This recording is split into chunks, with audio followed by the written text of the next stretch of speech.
Kickstarter. Китайський варіант корзини щеплення а-ля Планета зроблений супер геніально. Чугунна не тільки сама корзина щеплення і маховик одночасно, але чугунна ще її посадочне місце. А стальний тільки вінець, який на неї прибитий закльопками. І сталь також сумнівного типу.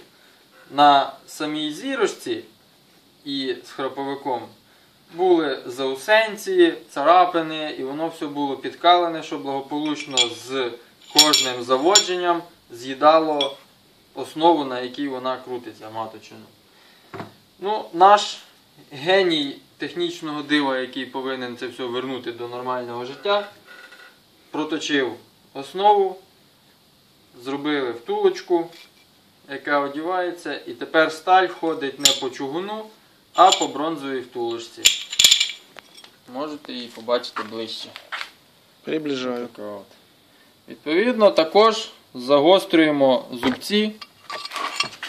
Робимо їх не під прямим кутом, а під гострішим кутом до середини. Ну. Так, ага. Вам поближче.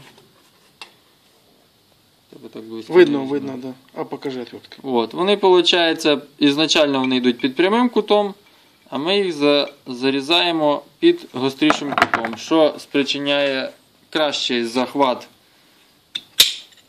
зубців під час заводки і не дає їм проскальзувати.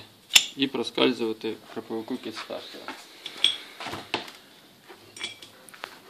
Дякую.